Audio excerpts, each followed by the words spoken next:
Assalamualaikum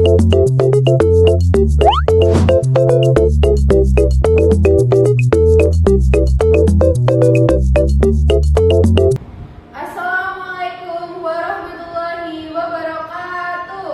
Waalaikumsalam warahmatullahi wabarakatuh. Selamat pagi anak-anak. Pagi, Bu.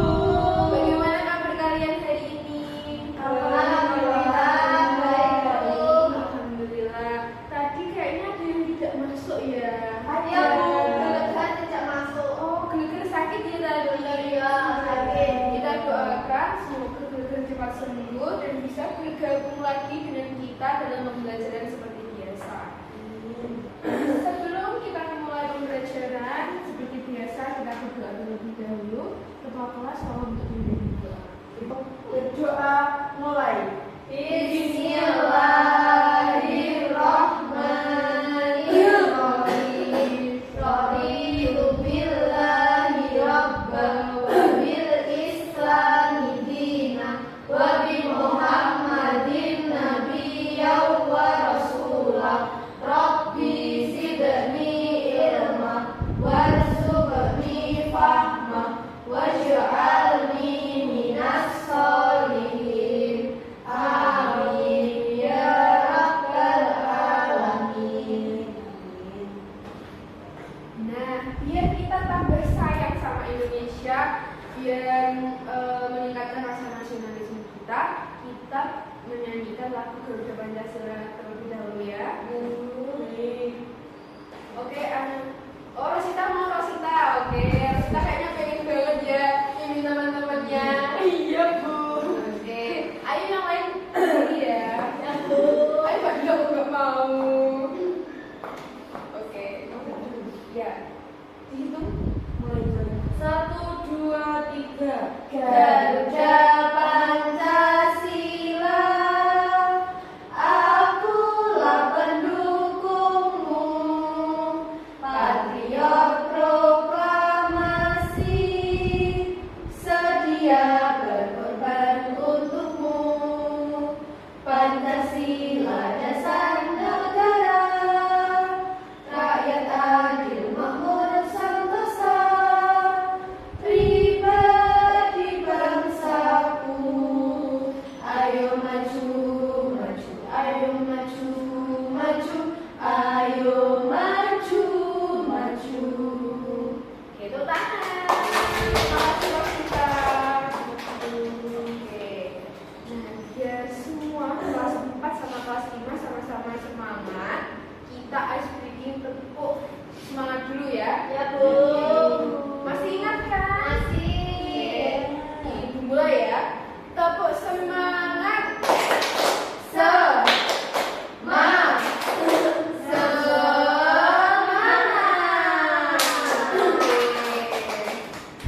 Sekarang kita sudah siap untuk memulai pembelajaran hari ini.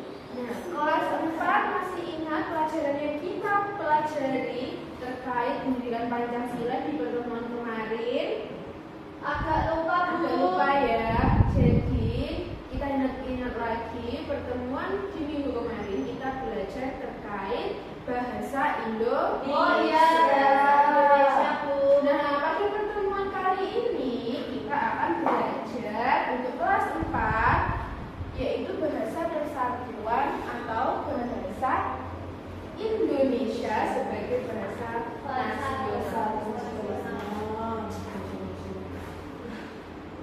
Nah, untuk kelas 5 hari ini kita akan belajar terkait negara agraris dan juga negara maritim. Nah, di pertemuan sebelumnya kelas 5 belajar tentang apa? Betul, letak geografis yang ada di Indonesia. Jadi Indonesia terletak di antara dua benua dan dua samudra, yaitu benua Asia dan Australia. Kemudian samudra Hindia dan Pasifik. Oke. Bacakan terlebih dahulu tujuan pembelajaran dari pendidikan Pancasila untuk kelas 4 ya. Jadi tujuan pembelajaran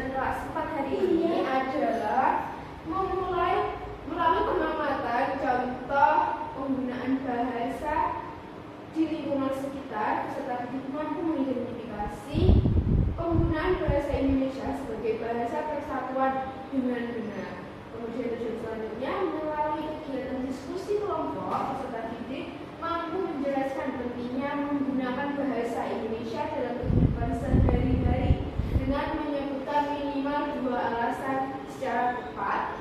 Dan tujuan pembelajaran yang ketiga adalah melalui refleksi dan presentasi sederhana, peserta didik mampu menunjukkan sikap bangga menggunakan bahasa Indonesia dalam interaksi di lingkungan sekolah dan masyarakat. Ingat-ingat ya, kelas 4 itu tujuan pembelajaran kita hari ini. Ya, Bu. Nah, sekarang untuk kelas 5, tujuan pembelajaran kita hari ini juga terkait dengan maritim dan agraris, yaitu memahami alasan Indonesia disebut negara maritim dan agraris serta kaitannya dengan letak geografis. Kemudian mengenal ciri aktivitas dan pekerjaan masyarakat maritim dan agraris. Kemudian membandingkan potensi sumber daya maritim dan agraris serta menunjukkan sikap peduli lingkungan untuk melestarikan sumber daya alam. Nah, sekarang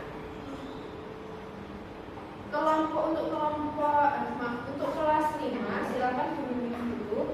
Nanti ingin kelompoknya dengan siapa? Silakan dibentuk sendiri ya. Ibu mau ke kelas 4 terlebih dahulu. Oke, kan kelas 4 dulu ya. Ya, Bu. Kelas 4 hari ini pembelajaran kita tentang apa tadi? Tentang bahasa sebagai persatuan bahasa nasional. Betul.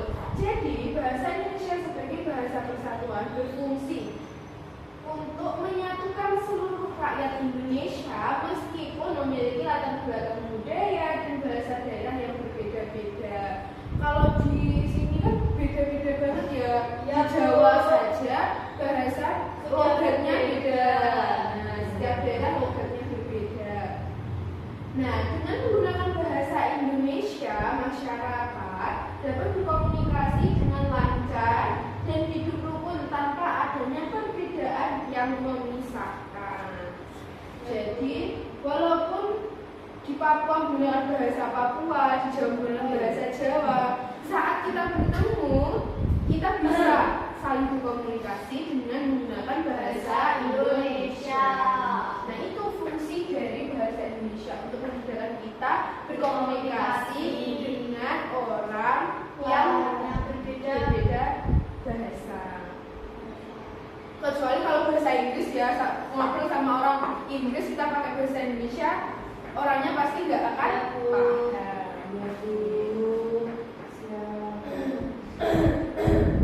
Nah, kemudian ini belum tak slide gitu. Oke, pentingnya bahasa Indonesia bagi persatuan bangsa. Nah, apa sih pentingnya bahasa Indonesia itu? Kenapa kok kita harus belajar bahasa Indonesia dengan baik dan benar? Jadi, bahasa Indonesia sangat penting dalam menjaga persatuan dan kesatuan bangsa. Dengan satu bahasa yang sama, masyarakat dapat bekerja sama, saling menghargai, dan mempererat hubungan antar warga. Bahasa Indonesia menjadi alat persatuan yang menjaga keutuhan negara Kesatuan Republik Indonesia.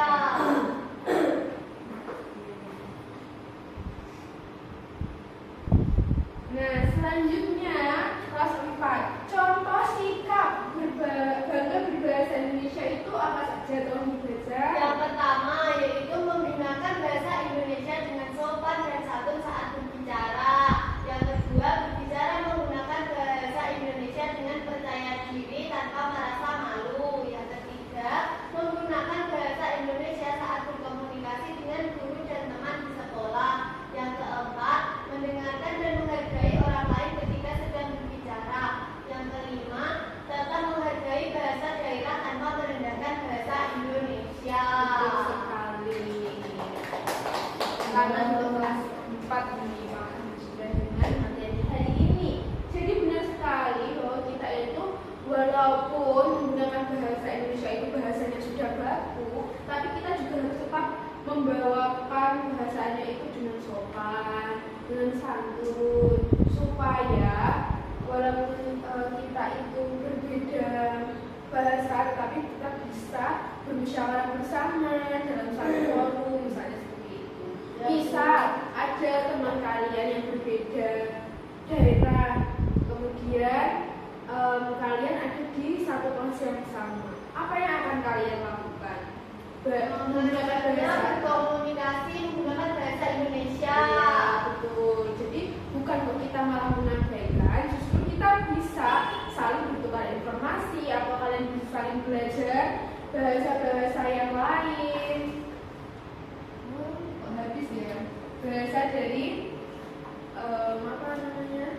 Daerah-daerah lain. Ya, jadi pengetahuannya jauh lebih Luas.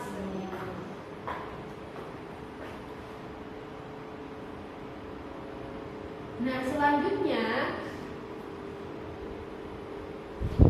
sikap bangga. Jadi sikap bangga sebagai anak Indonesia. Sebagai anak Indonesia, peserta didik perlu menumbuhkan rasa bangga terhadap bahasa Indonesia sejak dini dengan menggunakan bahasa Indonesia secara baik dan benar dalam kehidupan sehari-hari.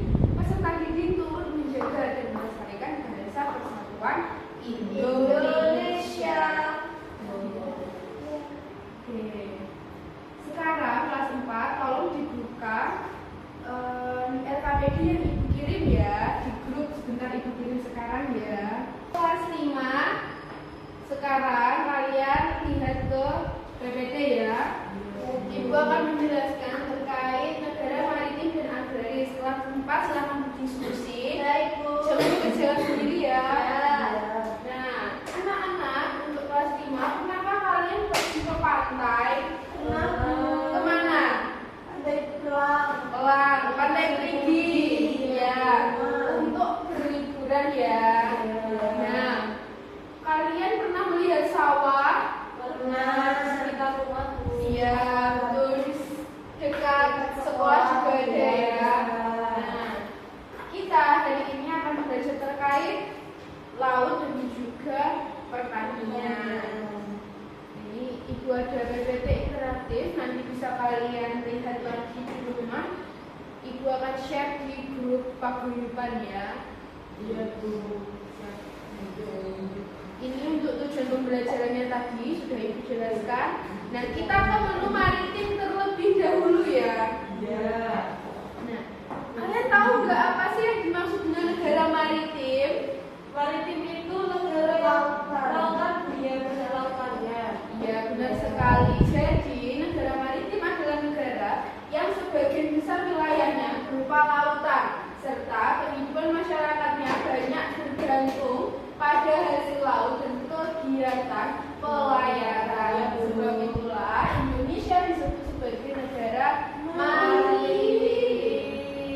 Nah, jadi ciri-ciri negara maritim itu apa saja? Yang pertama, memiliki wilayah laut yang luas, kemudian terdiri dari banyak pulau. Indonesia itu kan banyak sekali ya pulaunya. Apa saja? Pulau Jawa, Sumatera, Kalimantan, Papua, Sulawesi, Bali ya. Banyak sekali pulau di Indonesia. Kemudian ciri lainnya adalah kaya akan sumber daya laut. Karena wilayah lautnya luas, maka sumber daya lautnya juga melimpah. Nah, ciri selanjutnya adalah masyarakat bekerja sebagai nelayan atau pelaut. Kalian kalau pergi suka berlibur ke pantai pasti tahu ya, kalau di pantai itu banyak sekali nelayan. Iya enggak? Di Perigi, di Pantai Kelang banyak. Nah, kemudian di situ juga ciri-cirinya adalah memiliki banyak pelabuhan dan kapal laut. Tentunya di pantai itu banyak sekali kapal laut yang nantinya akan digunakan oleh nelayan untuk mencari ikan. Betul sekali. Nah, kegiatan ekonomi maritim yang bisa dilakukan oleh masyarakat adalah menangkap ikan di laut, yaitu nelayan tadi. Budidaya ikan dan rumput laut. Kira-kira selain budidaya ikan dan rumput laut, budidaya apa lagi ya? Penyu. Terumbu karang itu pelestarian, ya, bukan budidaya. Kalau budidaya itu lebih ke rumput laut. Nah, penyu, terang, sekali udang. Nah, kegiatan lainnya yang bisa dilakukan kehidupan mereka atau kegiatan ekonomi itu adalah pelayaran.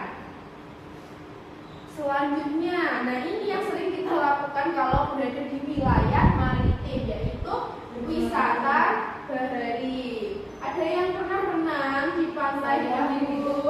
Fadila, ya di pantai apa Fadila? Pasir Putih, Widodaren. Oh, Widodaren. Keren, pernah ke sana ya? Iya, sama teman-teman. Pantai Kelapa. Oh iya iya. Sama Mary kemarin. Oh sama Mary ya kita. Iya, sama banyak Ya. Oke. Selain itu juga ada industri pengolahan hasil laut. Jadi kalau kalian makan kerupuk ikan, kerupuk udang, itu hasilnya dari wilayah maritim. Ada terasi, ikan asin ini yang ibunya sering buat sambal di rumah. Itu hasilnya dari maritim, dari kelautan. Nah, peran laut bagi kehidupan itu yang pertama sebagai sumber makanan dan penghasilan bagi nelayan. Yang kedua menjadi jalur transportasi dan perdagangan antar pulau. Yang ketiga menjadi daya tarik wisata.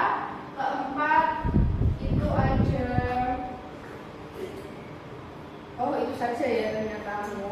Jadi untuk yang ketiga ini kegiatan ekonomi yang ketiga yaitu menjadi daya tarik wisata. Itu seperti yang kita lakukan saat berlibur yang dilakukan Fadila dan juga Rosita pergi ke pantai berwisata seperti itu ya. Nah untuk keragaman hayati di wilayah maritim itu ada mangrove yang melindungi lahan pertanian dari abrasi dan intrusi air laut serta menjadi habitat ikan yang mendukung sektor maritim. Ya Bu. Nah ini di wilayah maritim kalian ingin ke wilayah mana dulu nih yang di Indonesia?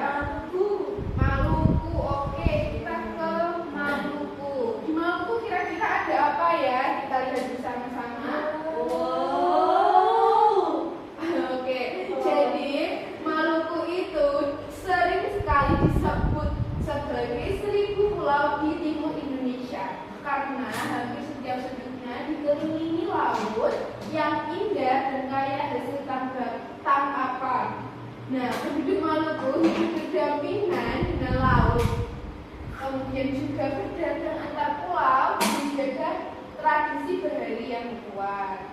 Kemudian laut bukan hanya tempat mencari nafkah, tetapi juga bagian dari kehidupan dan budaya masyarakat Maluku. Oke, selanjutnya. Nah, selanjutnya itu kita ke negara agraris. Nah, apa sih yang disebut dengan negara agraris? Jadi, anak-anak, negara agraris atau Indonesia dikenal sebagai negara agraris karena sebagian besar penduduknya bergantung pada sektor pertanian sebagai mata pencarian utama. Hal ini didukung oleh faktor-faktor geografis, iklim, curah hujan, dan keadaan tanah yang subur.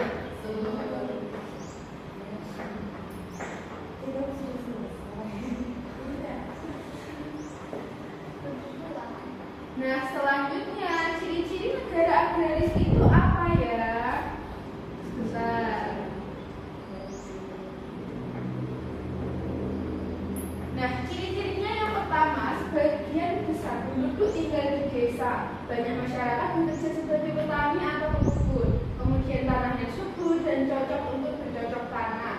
Hasil pertanian menjadi sumber utama kehidupan dan adanya sawah ladang serta kebun di berbagai daerah. Seperti yang kalian katakan tadi, kalian sering sekali kan melihat sawah di sekitar sini. Iya. Nah, itulah salah satu ciri dari negara agraris. Nah, kalau kita tadi belajar tentang kegiatan ekonomi di maritim, sekarang kita cari tahu kegiatan ekonomi di negara agraris atau wilayah agraris itu apa saja ya. Yang pertama apa? Padi apaan? Ya, menanam padi, jagung.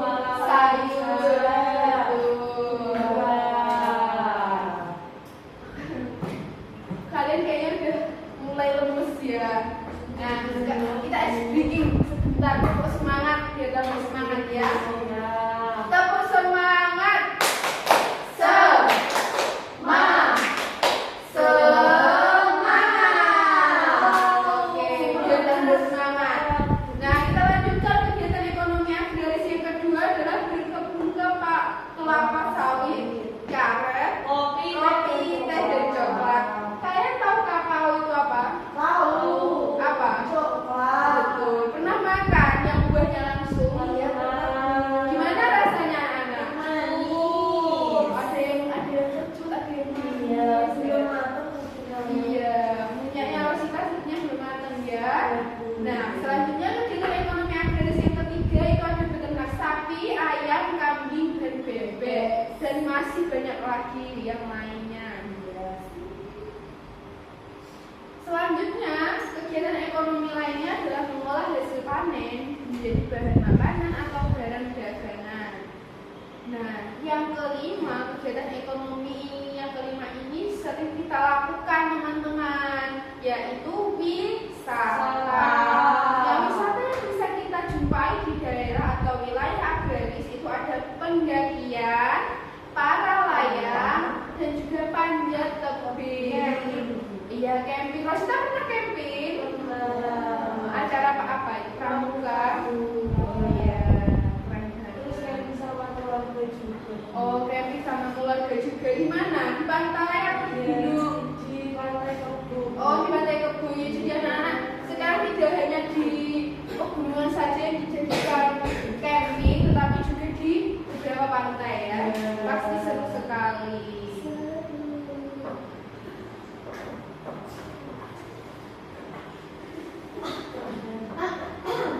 Selanjutnya ada peran pertanian bagi kehidupan. Dari tadi kan kita ngomongin pertanian. Indonesia dikenal sebagai wilayah pertanian yang bagus, yang luas. Nah, apa sih peran pertanian bagi kehidupan? Yang pertama, menyediakan bahan pangan utama bagi masyarakat, yaitu beras. Ya, betul sekali. Kemudian menjadi sumber mata pencarian utama penduduk desa karena banyak yang menjadi petani. Kemudian yang ketiga, meningkatkan ketahanan pangan nasional yang dapat menjadi dasar untuk industri pangan dan ekspor hasil bumi. Betul sekali. Nah, kalian ini wilayah agraris yang ada di Indonesia mau kemana? Sumatera. Oke, Sumatera. Kita cek di Sumatera kira-kira ada apa saja. Wow. Oke, jadi Pulau Sumatera dikenal sebagai daerah penghasil kopi terbaik di Indonesia yang memiliki cita rasa khas dan terkenal di luar negeri. Nah, teman-teman kalau kalian tahu, kalian pernah makan permen kopiko? Nah, itu permen itu ternyata saat ini sudah mulai masuk ke pasar internasional. Jadi masyarakat luar negeri itu bisa mencicipi kopiko khas Indonesia. Nah, tanahnya subur dan iklimnya bagus, kemudian iklim yang sejuk membuat tanaman kopi tumbuh dengan baik di berbagai daerah di Pulau Sumatera.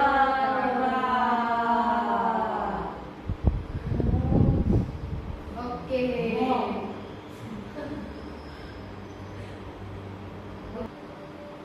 Nah, ini sekarang Ibu minta kalian mengerjakan LKPD yang akan Ibu kirim di grup ya. Teman-teman akan Ibu kirim di grup, dikerjakan. Tadi kan Ibu sudah suruh untuk berdiskusi, untuk membagi kelompok. Sekarang dikerjakan ya bersama kelompoknya masing-masing. Nanti dipresentasikan ke depan. Oke, sekarang gimana kelas 4? Diskusinya sudah selesai? Belum Bu, sebentar lagi kurang sedikit. Oke, sekarang dikerjakan. Kelas 5 juga diskusi ya. Sudah. Belum. Mari mari. Oke, gimana kelas 5? Sudah apa belum? Belum. Dikerjakan terlebih dahulu ya. Diskusi, jangan cuma 1-2 anak saja yang mengerjakan.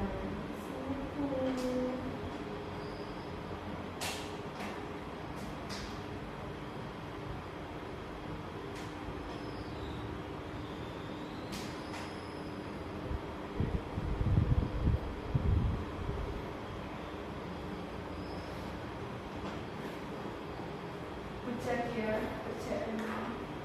Kemudian yang kelompok 1 ada permasalahan. Sudah Bu. Oke, sebentar.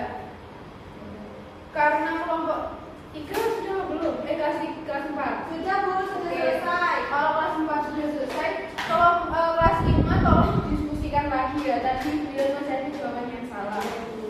Oke, Ini dipresentasikan di depan Bu. iya sekarang kelas 3 presentasikan LKPD-nya. Jadi LKPD-nya ini ya teman-teman yang kelas 3 yang lainnya silakan menyimak presentasi dari temannya, jangan bicara sendiri. Oke, silakan Baik, Alfa. sudah bisa dimulai ya Bu. Yang kegiatan pertama yaitu pengamatan. Pertanyaannya, bahasa apa yang digunakan di lingkungan sekolah? Jawabannya yaitu warga sekolah biasanya sering menggunakan bahasa Indonesia. Yang kedua, mengapa bahasa Indonesia penting digunakan di sekolah? Karena agar seluruh warga sekolah dapat memahami atau dapat berkomunikasi dengan bahasa yang sama, yaitu menggunakan bahasa Indonesia. Lalu, di kegiatan kedua, sebutkan 3 contoh penggunaan bahasa Indonesia. Yang pertama yaitu saat berkomunikasi dengan guru. Yang kedua yaitu saat kita berkomunikasi dengan teman yang berbeda daerah. Yang ketiga yaitu saat kita berlibur di luar daerah. Selanjutnya, jelaskan pentingnya bahasa Indonesia sebagai bahasa persatuan. Nah, bahasa Indonesia dikatakan penting sebagai bahasa persatuan karena bahasa ini dapat dimengerti oleh seluruh warga yang berada dalam daerah yang berbeda. Jadi warga dapat berkomunikasi dengan bahasa yang sama menggunakan bahasa Indonesia. Ya, Selanjutnya yaitu kegiatan ketiga, studi kasus. Di sekolah terdapat siswa yang selalu menggunakan bahasa daerah sehingga teman lain tidak memahami. Pertanyaannya, apakah sikap tersebut sudah tepat? Jelaskan. Jawabannya, sikap tersebut belum tepat karena apabila kita menggunakan bahasa daerah maka teman lain tidak akan memahami dan kita tidak dapat berkomunikasi secara jelas dengan teman. Yang kedua, sikap apa yang sebaiknya dilakukan? Kita seharusnya berkomunikasi menggunakan bahasa Indonesia sebagai persatuan yang dapat dimengerti oleh seluruh warga Indonesia. Oke, Yang tepuk kedua, tangan dulu untuk kelompok 1. Yeay. Gimana ada tanggapan? Kelompok lain sepertinya tidak ada ya. Tidak ada, Bu. Oke, sekarang silakan duduk. Terima kasih anak-anak. Nah, sekarang kelas 5 sudah siap untuk presentasi. Oke, Ibu pilih kelompok 2 dulu ya. Silakan maju perwakilannya. Oh, ini ya Ya, punya kalian. Oke. situ ada air pasangan. Situ kan ada 2 ya Bu. Yang satu pekerjaan di wilayah maritim, yang kedua pekerjaan di wilayah agraris. Yang maritim itu ada penjual ikan segar, dan juga budidaya ikan sama nelayan Bu. Sedangkan yang agraris itu ada petani, peternak, sama berkebun buah dan sayur Bu. Oke, itu Lalu yang pertama ya. yang Selanjutnya yang ketiga itu ada yang memilih tentang jawaban yang benar. Manakah hasil sumber daya laut? Nah, itu ada ikan, darat, dan juga rumput laut. Yang bawah, manakah hasil sumber daya pertanian? ya Itu ini. ada kunyit, jagung, teh, susu, dan juga daging ayam Bu. Oke, tepuk tangan dulu untuk kelompok 2. Kira-kira ada jawaban dari kelompok lain Mas 5? Sudah ya, jawabannya sudah sama semua ya. Tadi Ibu lihat sudah bagus pekerjaannya. Oke. Oke, sekarang sampai kelas 4 sudah presentasi juga. Apa yang kita pelajari hari ini? yaitu terkait bahasa Indonesia sebagai bahasa nasional dan bahasa persatuan. Betul.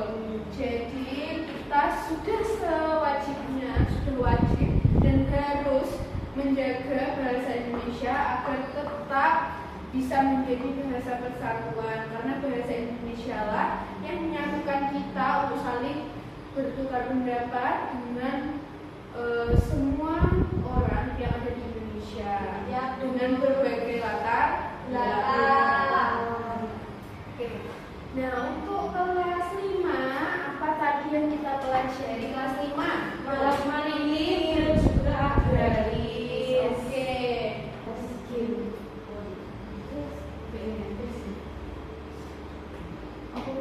naik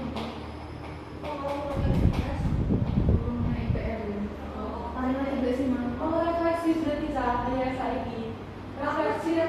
Berarti kalau refleksi ini mang salah. Iki wis kalau refleksi nanti dipotong. Oh, berarti aku tadi gini ya. Nah sekarang kelas 5 tadi kita belajar apa saja? Negara Kelas agraris maritim. Oke. Kalau negara agraris itu yang bagaimana? Yang pertanyaannya banyak. Ya. Kalau yang maritim yang bagaimana? Lautan. Betul sekali. Nah sekarang untuk kelas 5 PR-nya ada pekerjaan rumah ya. Iya Bu. Nah, jadi PR kalian adalah membuat peta konsep terkait negara maritim dan juga agraris. Nanti dikerjakan secara kelompok. Nah, Ibu minta proyeknya ini dikerjakan di Canva. Kalian tahu kan? Oh iya, seperti PPT ini ya. Seperti yang kami tadi ya Bu. Iya, betul sekali Pak Dila, seperti LKPN tadi. Kerjakan ya, nanti ketentuannya Ibu kirim langsung di grup ya. Oke. Kalau mengerjakan itu kan pastinya pakai HP atau laptop. Iya. Kalian jangan main sendiri ya. Kalau mengerjakan ya dikerjakan tugasnya. Oke.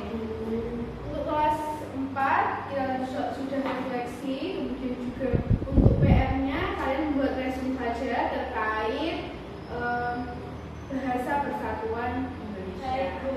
Oke. Nah, anak-anak, inti dari pembelajaran kegiatan pembelajaran kita hari ini adalah kita harus bisa menjaga berbagai kekayaan yang ada di Indonesia, entah bahasanya, entah sumber daya alamnya tadi, seperti negara maritim dan agraris tadi ya. Nah, karena pembelajaran hari ini sudah selesai, sepertinya semua sudah capek ya, sudah lelah dari tadi pagi ya. Iya, pulang. Nah, sebelum pulang, alangkah baiknya kita berdoa. Kalau untuk kelas 4 dibimbing berdoa ya. Baik Bu, lanjut siap berdoa mulai. Bismillahirrahmanirrahim.